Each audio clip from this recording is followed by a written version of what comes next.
Hello friends, welcome back to our channel. आज के इस वीडियो में हम देखेंगे बजट के बारे में।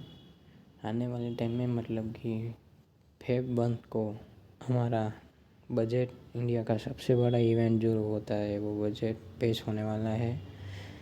तो हम उसका इम्पैक्ट देखेंगे स्टॉक मार्केट में कि बजट से क्या इम्पैक्ट हो सकता है स्टॉक मार्केट में।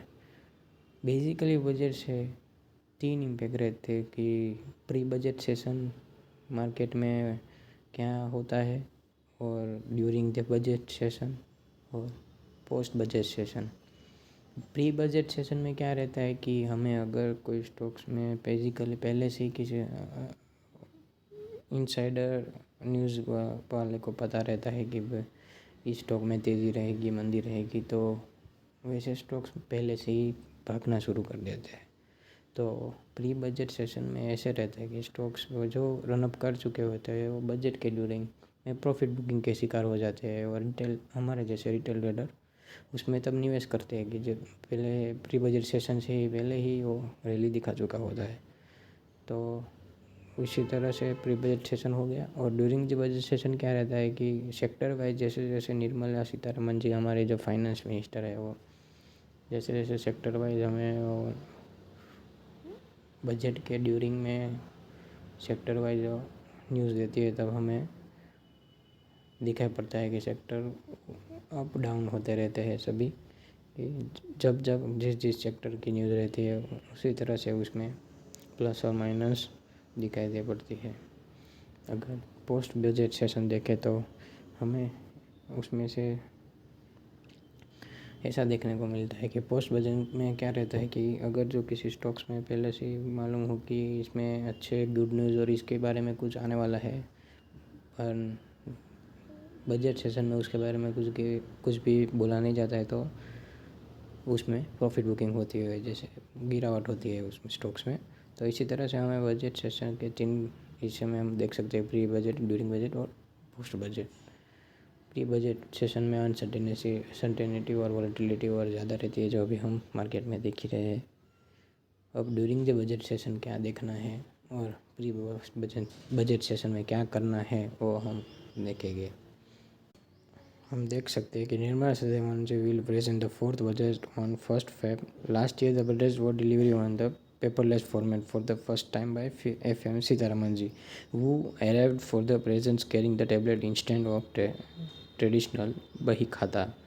This time too, Sitaraman will present the paperless budget. The budget session of the parliament will commence from the January 31 for President Ram Nath Kovind address. The first part of the union budget sessions of the parliament will be held from January 31 to Feb 11, and the second part of the budget session will take place March 14 to April 8। मतलब से budget अलग अलग 2 parts में पेश किया जाएगा। अब अगर हम देखें तो बजट का टाइमिंग क्या रहने वाला है, तो उसके हिसाब से हमें मार्केट में भी देखना है कि किस तरह से ऊपर नीचे होता है। देखें तो बजट में timing, union budget 2020 is likely to be present at 11 AM at the 1st Feb। Tuesday को प्रेजेंट होने वाला है, मतलब कि 1st Feb को ट्यूसडे को हमें बजट पेश किया जाएगा। वो भी लाइव चैनल पे दिखाया जाएगा। Dispatch Treasurer timing for the Lok Sabha, Rajya Sabha. The duration of the budget present might be range for 19 to 120 minutes. However, in 2020, Sitaraman had delivered the longest budget speech in Indian history, which latest around 160 minutes. जो सबसे बड़ा budget था वो 2020 का था हमारा, वो 160 minute के अराउंड था। जो फर्स्ट बजट है, निर्मला सीतारमन जी likely to be present budget from the last 4 years। उसमें से निर्मला सीतारमन जी ने लास्ट 2 बजट से, मतलब कि पिछले साल का 2021 का बजट और इस साल का भी बजट अब पेपरलेस मतलब कि टेबलेट में से पढ़ के हमें सुनाएंगे। चलिए फ्रेंड्स, तो बजट में क्या रहता है कि बजट एक ऐसा बहुत ही बड़ा इवेंट है इंडियन हिस्ट्री और इंडियन स्टॉक मार्केट में, कि वो उससे स्टॉक मार्केट में बहुत ही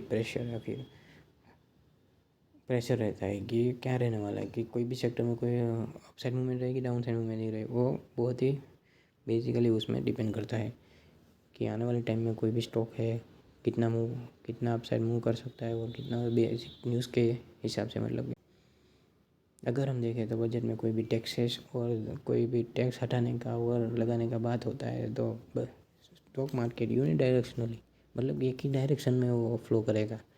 अगर कोई टैक्स आने वाला है या फिर कोई टैक्स हटेगा तभी ही मार्केट यूनिडायरेक्शन में मूव करेगा।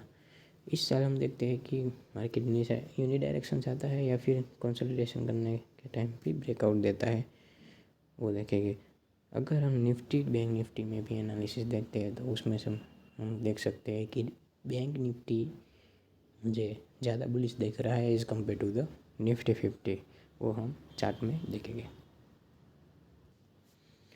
ओके फ्रेंड्स, तो हम चार्ट एनालिसिस में डेली में एनालिसिस करें तो पिछले ट्रेडिंग सेशन में, मतलब कि फ्राइडे को निफ्टी 50 ने डोजी कैंडल फॉर्म किया था, जो बियरिश कैंडल है।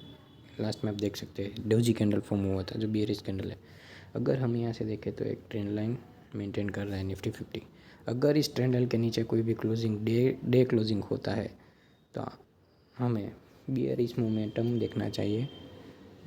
निफ्टी 50 में अगर 16,800 के लेवल टूटते हैं डेली कैंडल में, मतलब उसके नीचे को जो क्लोजिंग देता है मंडे को, तो हमें बजट सेशन में मार्केट नीचे की तरफ जाती हुई दिखाए और आने वाले टाइम में 16,400 के लेवल जो ब्रेक होते हैं तो मैं डायरेक्टली निफ्टी 50 के 16,000 के लेवल एक्सपेक्टेशन रख रहा हूँ। 16,000 के टारगेट हो सकते हैं।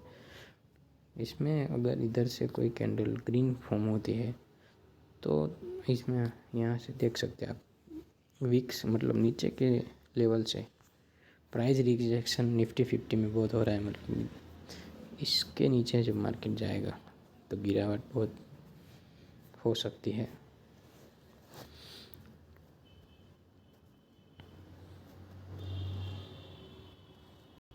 अगर हम वीकली में भी देखें तो जैसे हमने देखा कि ट्रेंड लाइन मेंटेन कर रहा है निफ्टी 50।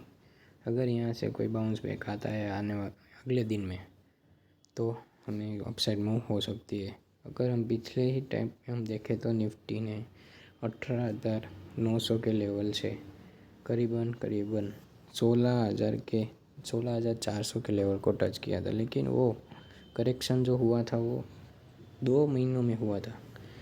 और अभी हम देखें तो ये करेक्शन 2 ही वीक में हो चुका है। मतलब निफ्टी 50 बहुत ही बियरिश मोमेंटम में है, ऐसा देख सकते हैं। यहाँ पे आप देख सकते हैं कि प्राइस एक्शन बना करके निफ्टी नीचे की साइड आ रहा था और पुल बैक दिया और यहाँ पे सपोर्ट लिया। सपोर्ट लेने के बाद निफ्टी 50 अगर यहाँ पे कोई ग्रीन कैंडल को क्लोज करता तो हम उसमें आने वाले टाइम में अपसाइड मोमेंटम एक्सपेक्टेशन कर सकते थे, पर ऐसा नहीं हुआ। उसने ये लेवल के नीचे क्लोजिंग दे दी, मतलब कि निफ्टी 50 अब बियरिश मोड में है। अगर हम मंथली में देखें तो अपसाइड मूवमेंट आने के बाद नीचे की तरफ प्राइस वो रिजेक्शन होकर के ऊपर गिरप गया और अब ये एम पैटर्न फॉर्मेशन कर रहा है। अगर जो ये नीचे का ये लेवल जब 16,800 का जो मैंने बताया वो ब्रेक होता है तो निफ्टी 50 आने वाले टाइम में हमें मंथली में बियरिश दिख रहा है। अगर हम बैंक निफ्टी के बारे में बात करें तो बैंक निफ्टी मुझे निफ्टी 50 से पॉजिटिव दिख रहा है और मुझे इस टाइम पे लगता है कि बजट में बैंकिंग सेक्टर के लिए गुड न्यूज़ हो सकती है। जो प्री बजट सेशन के हिसाब से देखें तो अभी बैंकिंग सेक्टर में रैली दिख रही है, तो हमें मालूम पड़ सकता है कि हाँ बजट सेशन में उसके लिए अच्छा सा न्यूज़ हो सकता है। अगर हम देखें तो बैंक निफ्टी यहाँ से 36,600 के आसपास से जो नीचे की तरफ मूवमेंट करता है तो बियरिश मान सकते हैं उसे। अगर ये लेवल सस्टेन कर जाता है 37,000 का बैंक निफ्टी तो हमें यहाँ पे ग्रीन कैंडल फॉर्मेशन होती है, तो आने मतलब कि बजट सेशन के ड्यूरिंग हमें पॉजिटिव मूव एक्सपेक्टेशन रखना चाहिए। अगर हम बैंक निफ्टी में वीकली व्यू देखें तो मार्केट में एक अपसाइड ट्रेंड हुआ था और करेक्शन हुआ। करेक्शन के बाद प्राइस एक्शन ने ऊपर की तरफ गया और यहाँ पे बैंक निफ्टी ने सपोर्ट ले लिया।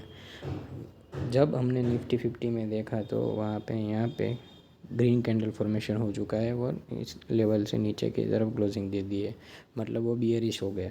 अभी हम देखें कि बैंक निफ्टी ऐसा कुछ बियरिश दिख नहीं रहा है, मतलब नीचे के लेवल से प्राइस रिएक्शन आया और ऊपर की तरफ जा करके ये पूरे वीक में वोलेटाइल मूव शो किया था बैंक निफ्टी ने। अगर हम बैंक निफ्टी को मंथली व्यू में, मंथली कैंडल में देखें तो मुझे कोई भी बियरिश मोमेंटम नहीं दिख रहा है, जैसे कि हमें निफ्टी 50 में दिख रहा था। अभी कंसोलिडेशन यहाँ पे हमें देख सकते हैं कि बैंक निफ्टी 14,000 के लेवल को ब्रेक करता है तो आने वाले टाइम में अपसाइड मूवमेंट के लिए तैयार हो सकता है बैंक निफ्टी। चलिए फ्रेंड्स, थोड़ा देख लेते हैं निफ्टी 50 ने 2020 और 2021 में बजट सेशन के ड्यूरिंग और बजट सेशन के बाद में कैसा परफॉर्म किया था वो देख लेते हैं। अगर हम निफ्टी 50 में देखें तो 3 फेब को मार्केट ओपन हुई थी 2020 को और गैप डाउन ओपन होते ही मार्केट ने अपसाइड मूवमेंट दिखाना शुरू कर दिया था, मतलब कि कोई बजट सेशन स्टार्ट होने से ही मार्केट में अपसाइड मूवमेंट हुई थी। और अगर हम 1 फेब 2021 में भी देखें तो 1 फेब को ही था मार्केट ओपन था, तो उसमें भी हमें गैप फ्लैट ओपन होता ही मार्केट में अपसाइड मूवमेंट दिखी थी और पोस्ट बजट सेशन में भी हमें अपसाइड मूवमेंट दिखी थी पिछले 2 साल में। तो इस साल भी हमें कुछ ऐसे एक्सपेक्टेशन रख सकते हैं कि यहाँ पे भी हमने मेन पैटर्न देखा था और अपसाइड मूवमेंट हुई। अब ऐसे भी हम देख सकते हैं कि इस टाइम पे भी हम देख सकते हैं कि ऐसा ही मूवमेंट कुछ बैंक निफ्टी 50 में दिखाई दे हमें। ओके फ्रेंड्स, तो कैसा लगा आपको ये वीडियो को लाइक कर दीजिए, सब्सक्राइब कर दीजिए और आपके फ्रेंड सर्कल में आपको वीडियो को शेयर कर दीजिए ताकि जो कोई भी बजट सेशन के रिलेटेड डाउट है वो सबको क्लियर हो जाए और चार्ट एनालिसिस भी देख ले। फ्रेंड्स, बजट सेशन के ड्यूरिंग आप कोई भी अभी अगर आप नए हो, मार्केट में आए हो, तो ऑप्शंस और फ्यूचर्स में ट्रेड मत कीजिए क्योंकि बहुत ही वॉलेटाइल मार्केट अभी चल रहा है, तो अभी आपके स्टॉप लॉस हिट होने के चांसेस बहुत ही ज़्यादा बढ़ जाते हैं। इसलिए आप अभी कोई भी ऑप्शंस में ट्रेड ना करें अब अगर आप फ्रेशर है तो, और कोई आप एक्सपीरियंस हो तो आपको कोई भी दिक्कत नहीं आएगी। और पोजिशनली भी किसी स्टॉक्स आपने लेके रखा हुआ है तो स्टॉप लॉस में आपने जो स्टॉप लॉस सेट किया हुआ है वो भी स्टॉप लॉस लगा दे ताकि कोई भी बजट के ड्यूरिंग कोई भी बैड न्यूज़ भी आए तो आपका स्टॉक्स सेल होकर निकल जाए, कोई भी ख़राब स्टॉक आपके पोर्टफोलियो में ना हो, ये ध्यान रखिए। Thank you friends.